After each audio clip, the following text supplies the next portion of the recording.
Hello, Bobcat fans. Logan Walsh here with our Director of Athletics, Troy Dell, here to give you some information and updates on our three new sports that we'll be adding for the 2023 school year in men's and women's wrestling and women's rugby. Troy, just to start out, we're adding three sports. What's sort of the philosophy and decision making that went into this? Sure, Logan. So I think that there's always been a lot of interest throughout the state of Maryland, and the communities surrounding Frostburg about returning men's wrestling to our lineup of sports. With the growth over the years of both men's and women's wrestling, I think it makes sense. I think the timing of it is right as we transition to Division II. And continue to solidify ourselves in the Mountain East. The Mountain East sponsors men's wrestling, so we help solidify the number of schools that they have when we add that, and the opportunity to bring women's wrestling to our university and support the emerging sports and those interests is really important to us as well. Women's rugby just feels like a good fit because it's another team sport. And it fits into the fall season predominantly.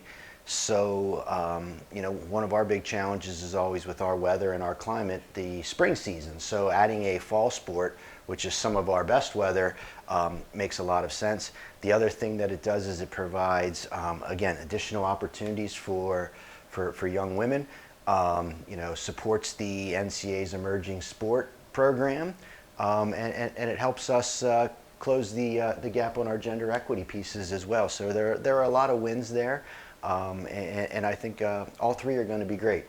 And especially, you mentioned a lot about the women's sports there, but this being the 50th anniversary of Title IX makes it that much more special. And you look at these, and some people from the outside may say, well, they're kind of a niche sports. How much interest is there really? But the fact that they're NCAA emerging sports for women shows that there is interest there. What have you seen sort of on the administrative side of how much these two sports are really adding for females in high school and even younger?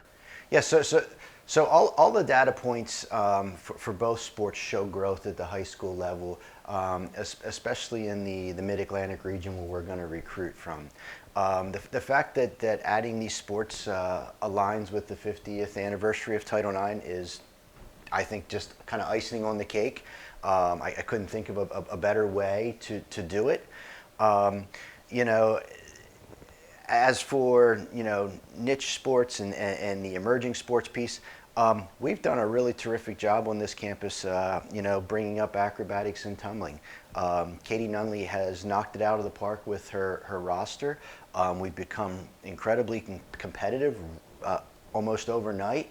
So there's nothing that leads me to believe that we can't do the same thing with the resources and the staff that we have in place with these sports as well.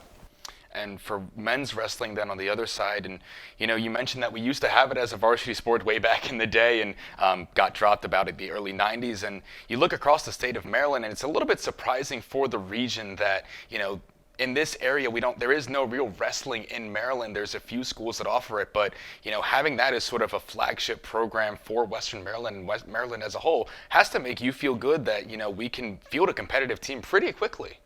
Yeah, so Logan, one of the things we talked about when we talked about the transition to Division II, earlier this summer was, what does it mean for, students in the state of Maryland, and the fact that it's a Division II program and we can provide some grant and aids and help discount, tuition and room and some of those types of things through the scholarships, helps those individuals offset the costs of higher education and getting an education, and so I think that is a big piece of what is missing in this state for wrestling. The fact that we border Pennsylvania, New Jersey, or a little bit of New Jersey and Virginia, West Virginia.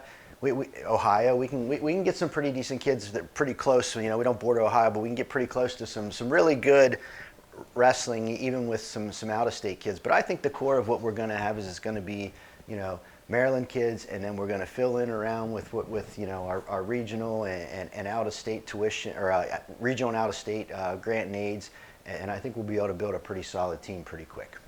You look overall at Frostburg State Athletics, and there's been a lot of exciting news that's come out, and getting the grant for our new facility that we're going to be building for athletics, and getting some upgrades to the facilities we already have. We're now adding 3 sports, and really speaks to the growth that you start at the top of Dr. Ron Nowacek, our president of the school, yourself as the athletics director, that there is a vision, there's a future to drive Frostburg athletics sort of into a new age in college athletics, where there's a lot of stuff coming out. So, how does this kind of affect the university overall? What's sort of the excitement that you're feeling? Yeah, so first and foremost, as a regional comprehensive institution, we want to provide strong academics and great academic programs, and then we want to round out what we do on this campus with really good co-curricular offerings. Intercollegiate athletics is one of those. So the investment and the continual support and growth that we get from our faculty and staff to grow these programs, and to provide these opportunities to young men and young women while they're on our campus, getting the education that they need for the next phase of their life is really, really important. It's also really important to the athletic department that we recognize that we're an important part of the enrollment strategy. We're an important part of community, and an important part of school spirit, and all of those types of things.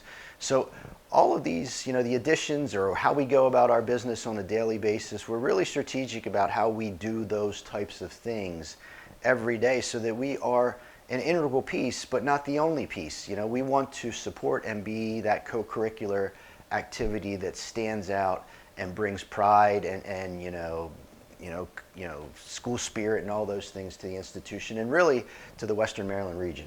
Yeah, it certainly has been, more of a relationship than a one side over the other when it comes to us and the university as a whole. And it's been very nice to see, certainly in my time here, and certainly I'm sure your time here as well. But we appreciate you coming on to talk about these things. Certainly some people have some questions that hopefully have been answered, but we always are open to teaching people more about sort of the experiences that are going to be coming to Frostburg State. We're certainly excited. Thank you. Thanks for having me, Logan. All right, well, as always, go Bobcats.